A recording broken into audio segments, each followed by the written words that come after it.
Assalamualaikum warahmatullahi wabarakatuh. Perkenalkan, nama saya Sarwi Asri MPD. Saya merupakan seorang dosen pada program studi Pendidikan Teknik Mesin Fakultas Teknik Universitas Negeri Semarang.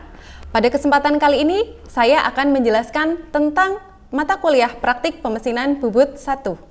Mata kuliah praktik pemesinan Bubut 1 ditempuh oleh mahasiswa Prodi Pendidikan Teknik Mesin pada semester 4. Mata kuliah ini memiliki bobot 4 SKS praktik.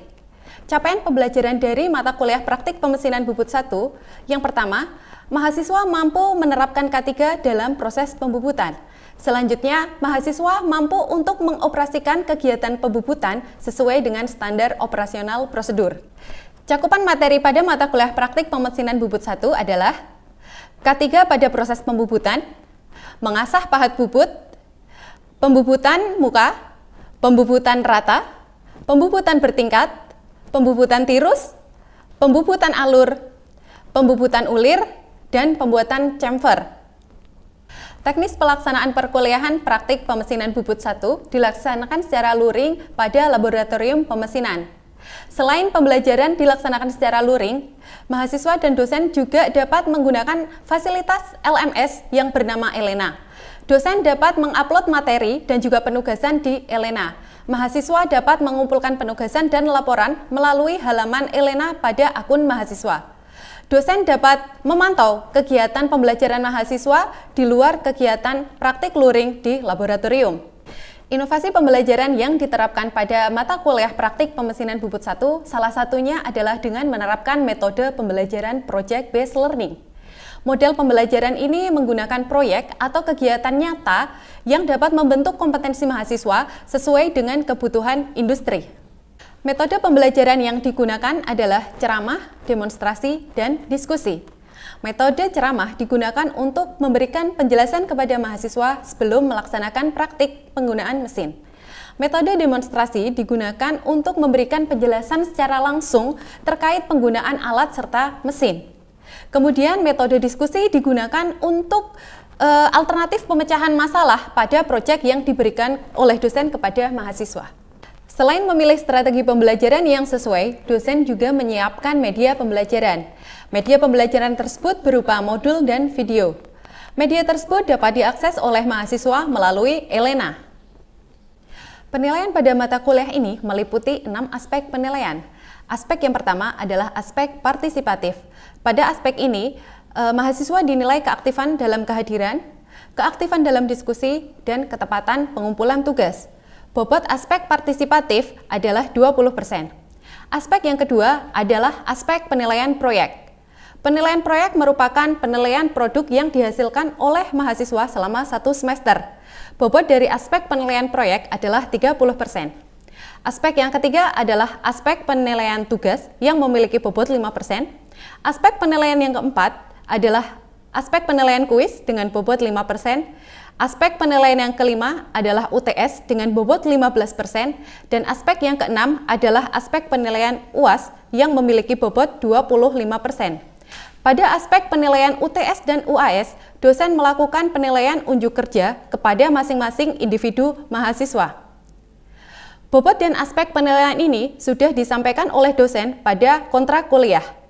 Kemudian, bobot dan aspek penilaian ini juga tercantum pada Sikadu yang dapat diakses oleh mahasiswa. Selanjutnya akan ditunjukkan video dokumentasi proses pembelajaran praktik mengasah pahat bubut ulir. Selamat pagi mahasiswa semua. Assalamualaikum warahmatullahi wabarakatuh. Apa kabar semuanya? Baik, alhamdulillah. Biar makin semangat kita yel dulu ya. Teknik mesin? Yes, I do. Oke, semangatnya selalu pagi meskipun ini sudah siang gitu ya. Oke, ini adalah pertemuan ketiga dari mata kuliah praktik Bubut 1. Seperti pada RPS, kita sudah mengetahui bahwa job yang akan kita kerjakan pada semester ini adalah pembuatan mandril. Kemudian di sini kalian lihat ada bagian apa? Ada bagian ulir. Oleh sebab itu, pada pertemuan pagi hari ini atau siang hari ini nanti kita akan menyiapkan pahat ulir, gitu ya. mahasiswa nanti akan diberikan pengetahuan tentang pahat bubut, kemudian geometri pahat ulir, dan nanti bagaimana cara mengasah pahat ulir. Pengetahuan tentang teori pahat bubut dan geometri pahat ulir kita sampaikan di kelas ini. Kemudian nanti untuk proses mengasah pahat ulirnya akan kita teruskan di lab atau di bengkel pemesinan. Bisa dipahami? Bisa. Oke, selanjutnya sebelum Anda nanti praktek langsung menggunakan mesin bubut dan juga mengaplikasikan pahat bubut, Anda harus mengetahui dulu karakteristik dari pahat bubut itu seperti apa. Coba, ada yang tahu karakteristik yang harus dimiliki pahat bubut sebagai dia alat potong dari pemesinan bubut? Dia harus memiliki sifat apa? Yang pertama, kekerasan. Oke, yang pertama dia harus keras. Bisa dijelaskan Mas Arsyad? Yang dimaksud itu apa keras? Karena kerasnya itu karena pahat bubut akan bertabrakan dengan benda kerja. Kalau pahat bubutnya tidak lebih keras dari benda kerjanya, akan mengakibatkan bahannya patah atau mungkin hangus. Oke, baik sekali. Terima kasih penjelasan yang telah disampaikan oleh Mas Arsyad ya. Betul sekali. Jadi salah satu karakteristik yang harus dimiliki pahat bubut yaitu keras. Karena nanti dia fungsinya kan untuk memotong benda kerja atau menyayat benda kerja. Jadi pahat bubut harus memiliki sifat yang jauh lebih keras dari benda yang akan disayat. Selanjutnya, sifat yang harus dimiliki pahat bubut adalah liat atau ulet. Liat di sini dia mampu mengatasi atau menetralisir adanya beban kejut dan getaran yang mungkin muncul sewaktu penyayatan atau pemotongan terjadi. Sifat ulet ini menyebabkan pahat mampu untuk mengalami pelenturan defleksi yang bersifat elastis gitu ya. Kalau pahatnya getas, ketika dia tabrakan sama benda yang keras juga nanti dia akan pecah atau rimpil gitu ya. Kemudian sifat yang selanjutnya, pahat bubut harus memiliki sifat tahan panas. Kenapa harus memiliki sifat tahan panas? Ada yang bisa menjelaskan? Mungkin Mas Septian? Karena gesekan antara pahat dan benda kerja itu kan bisa menyebabkan panas itu Bu. Jadi harus benda pahat harus tetap dingin agar tidak mudah haus. Oke, bagus sekali. Jadi kegiatan penyayatan atau pemotongan benda kerja antara pahat bubut dengan benda kerja itu kan dia terjadi gesekan ya. Gesekan yang terus menerus itu akan menimbulkan panas. Kalau pahat bubutnya tidak mempunyai ketahanan panas, maka dia akan mengalami penurunan apa? Penurunan fungsi ya, atau penurunan kualitas. Kemudian sifat yang terakhir itu pahat bubut harus memiliki sifat tahan aus. Karena apa? Karena selalu bergesekan. Oke, keausan yang timbul pada mata sayat pahat bubut dapat disebabkan terjadinya gesekan maupun getaran yang terjadi secara terus-menerus ketika penyayatan itu ya. Sifat tahan aus ini dapat diperbaiki dengan penambahan unsur paduan. Jadi kalian bisa memilih bahan pahat bubut yang memiliki paduan yang bagus gitu ya. Kemudian selain memilih pahat bubut yang memang memiliki sifat tahan aus yang baik, tahan aus ini juga bisa dipengaruhi oleh pemilihan geometri sudut pada pahat bubut. Jadi nanti ketika Anda melakukan pengasahan pahat, Anda itu tidak boleh sembarangan karena geometri pahat bubut itu sudah ada aturannya. Supaya apa? Supaya pahat yang dihasilkan mampu menyayat benda kerja dengan baik, kemudian mampu menetralisir berbagai getaran, berbagai gesekan, sehingga hasil bubutan kita itu juga akan baik dengan pahat bubut yang memiliki usia pakainya relatif panjang gitu ya. Sampai di sini terkait karakteristik pahat bubut bisa dipahami? Bisa. Selanjutnya kita akan mempelajari tentang geometri pahat ulir yang nanti akan Anda praktekkan langsung di lab gitu ya. Ini merupakan geometri sebuah pahat ulir. Dari gambar ini, coba saya ingin bertanya, kira-kira jenis ulir apa yang tertampil pada layar? Metrik. Ulir metrik. Ada yang mempunyai jawaban lain? Sama semua? Oke. Kenapa ulir metrik jawabannya? Karena sudutnya 60. Oke, betul. Karena di sini tertera sudutnya 60 derajat gitu ya. Kalau yang mempunyai sudut 55 derajat namanya ulir apa? Jenis ulir apa? Whitworth, betul ya. Jadi mahasiswa sudah paham tentang teori elemen mesin ya, sudah betul sekali. Jadi di sini ada sebuah pahat ulir metrik. Kemudian di sini nanti ada yang namanya sudut and relief angle gitu ya. Ini tampak samping. Jadi nanti ketika melakukan penyayatan, nah ini pahat bubut asli ya. Ini gambar. Ini kita sama-sama lihat dari samping. Yang pertama kali Anda sayat ini adalah bagian depannya. Sejauh 12 sampai 16 derajat. Nih. Jadi ini adalah bakal atau bahan pahat bubutnya. Nanti Anda sayat sebesar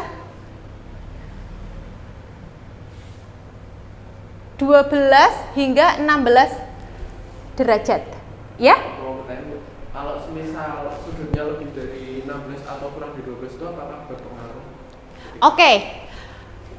Pengaruh ketidaksesuaian geometri dari pahat bubut nanti adalah tadi terkait ketahanan aus dari pahatnya dan juga nanti hasil pembubutan pada benda kerjanya. Kalau nanti ininya terlalu lancip bentuk pahatnya, ini juga tidak akan halus. Kemudian jalannya tatal itu juga tidak akan maksimal seperti itu. Ada lagi yang ingin ditanyakan? Cukup ya. Jadi yang pertama Anda sayat bagian depannya sebesar 12 sampai 16 derajat. Kemudian langkah selanjutnya ini adalah, nah ini Anda sayat sisi kanan dan kirinya sehingga membentuk sudut 60 derajat. Ini nanti hilang. Ini juga hilang.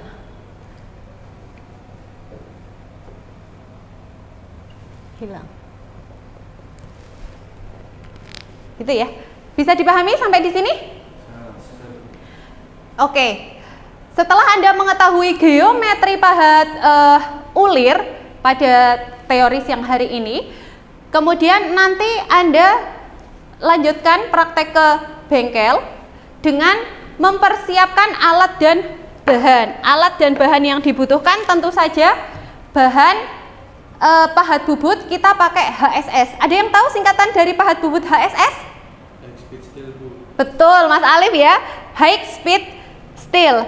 Ukuran dari pahat bubut HSS ini di pasaran bermacam-macam. Jika ada mahasiswa yang ingin memiliki sendiri, bisa membeli di toko teknik ya. Ada yang ukurannya 3/8 inch, 1/4 inch, dan juga 1/2 inch. Biasanya untuk kegiatan praktek pada perkuliahan kita, ukuran 1/4 inch saja sudah cukup gitu ya. Kemudian bagaimana sih cara untuk menghitung derajat-derajatnya ini nanti pakai apa? Ada yang tahu? Alat yang digunakan untuk mengukur derajat pada hasil asahan pahat kita? Ada yang pernah lihat benda ini? Ini apa? Busur derajat, betul. Ini kalau sudah dirangkai atau serangkaian perangkat alat seperti ini namanya adalah bevel protractor. Alat ini fungsinya sama seperti busur derajat, tetapi dia sudah dilengkapi dengan tangkai atau alat bantu, sehingga nanti bisa kita gunakan untuk mengukur sudut-sudut pada pahat bubut. Begitu ya. Bagaimana cara penggunaannya ya, ini bisa ditempelkan, misalnya ini adalah 60 derajat. Nah, ini Anda tempelkan di bagian sini, kemudian kanan kirinya ini tadi harusnya adalah sisi kanannya 30, sisi kirinya 30, sehingga sisi tengahnya ini tersisa 60. Atau kita bisa pakai yang namanya mal sudut. Gitu ya. Besok kita ketika Anda mengasah, kita gunakan mal sudut. Kemudian fungsinya kita membuat pahat ulir itu buat apa sih, Bu? Sebagai tadi sudah saya sampaikan di awal bahwa proyek akhir dari perkuliahan kita nanti adalah membuat mandrel dengan ada bagian ulir di sini. Nah, nanti pahat ulirnya jenengan itu, pahat ulir dari mahasiswa semua kita gunakan untuk mengerjakan bagian ulir. Bisa kalian lihat di sini, besok akan bikin mandrel seperti ini loh.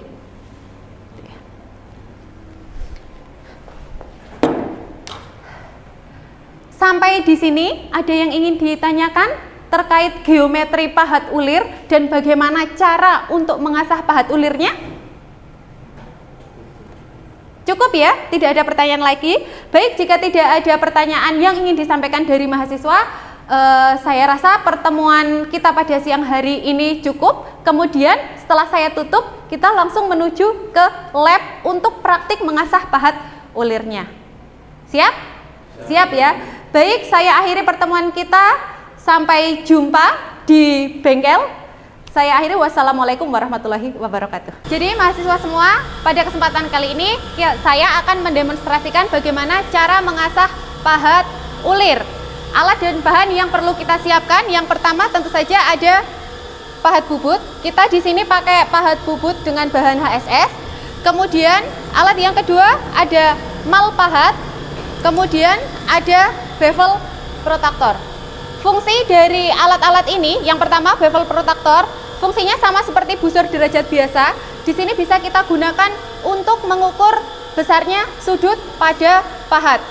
Kemudian fungsi dari mal ulir ini, mal pahat, mohon maaf, ini nanti untuk mengepaskan, untuk mengetahui bahwa pahat yang kita sayat atau yang kita asah itu sudah tepat atau belum, gitu ya. Langsung saja kita praktekkan bagaimana cara mengasah pahat ulir. Ada 3 pemotongan utama untuk mengasah pahat ulir metris. Yang pertama adalah kita menyayat bagian depan sejauh 12 sampai 16 derajat. Kemudian penyayatan yang kedua kita lakukan di bagian sisi kanan dan kirinya sehingga nanti membentuk sudut 60 derajat. Bisa dipahami? Bisa. Oke? Selanjutnya kita akan langsung praktekkan. Kita nyalakan dulu mesin gerindanya. Kemudian di sini ada semacam tatakan yang bisa kita gunakan sebagai patokan atau landasan dari pahat bubutnya. Kemudian kita coba makan bagian sisi muka dari pahat ini sejauh 12 sampai 16 derajat.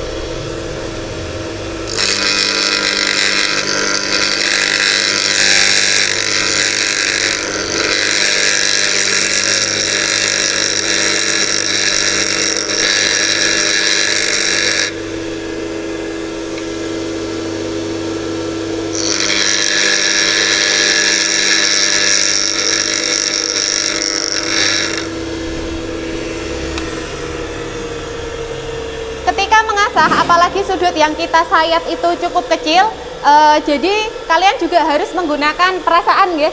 Jadi jangan terlalu bersemangat untuk melakukan penyayatan, nanti takutnya akan kebablasan ukurannya. Setelah kita sayat beberapa kali penyayatan, kita coba ukur dulu sudah masuk belum ukurannya dengan menggunakan bevel protractor. Tadi kita akan menyayat sejauh 12 hingga 16 derajat. Oke, kita paskan 16 derajat. Di sini bisa kalian lihat ya.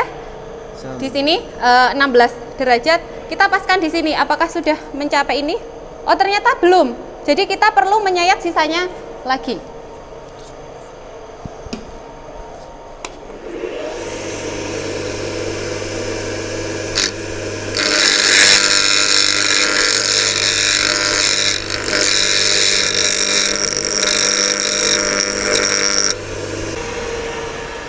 jadi setelah kita melakukan penyayatan pada profil pahat ulir, kita akan hitung ya. Jadi kita menggunakan bevel protektor di sini. Sudut puncak ulir metris berapa derajat? 60 ya. Jadi kita ukur tadi pahat yang sudah kita buat apakah sudah 60 derajat atau belum.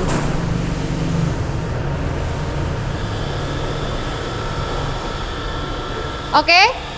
Di sini pahat yang kita sayat ukurannya sudah 60 derajat. Jadi pahat ini sudah bisa kita gunakan nanti untuk membuat pahat atau membubut ulir, gitu ya. Sampai di sini ada yang ingin ditanyakan? Belum? Cukup? Kalau belum, nanti mahasiswa mulai praktek untuk mengasah pahat ulir satu per satu, begitu ya? Oke?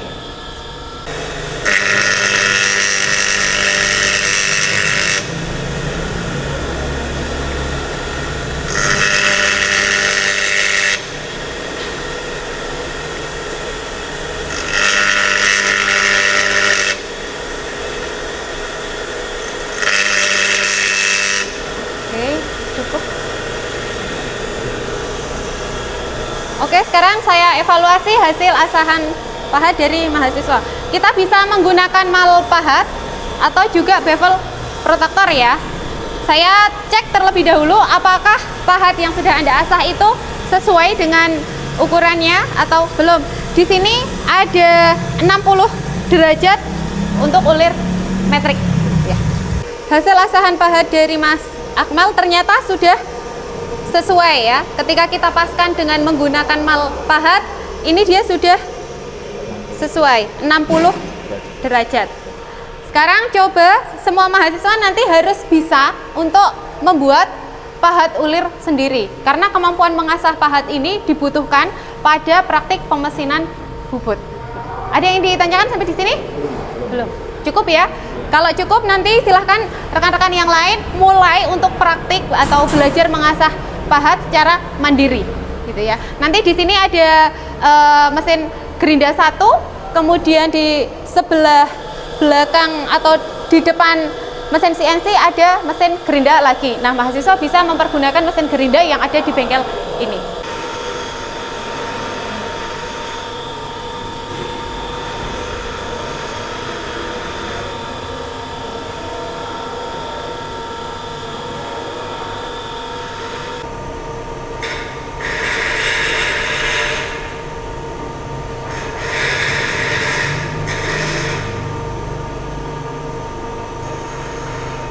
Oke, tadi mahasiswa semua sudah mengasah pahat ulir secara mandiri. Sekarang kita akan melakukan pemeriksaan atau hasil pahat ulir yang sudah Anda buat ini akan kita evaluasi bersama-sama gitu ya. Jadi nanti ketika ukurannya masuk atau sesuai geometri, maka nilainya tentu saja akan bagus seperti ini. Kemudian nanti kalau ukurannya itu kurang sesuai dengan geometri yang ditetapkan, nanti tentu saja ada pengurangan nilai seperti itu ya. Baik, sekarang kita coba lihat hasil pekerjaan dari Mas Satya ya. Oke, Mas Satya tadi sudah mengasah pahat pahat ulirnya. Kita ukur di sini. Saya pakai mal pahat dulu. Apakah ini benar sesuai 60 derajat atau tidak?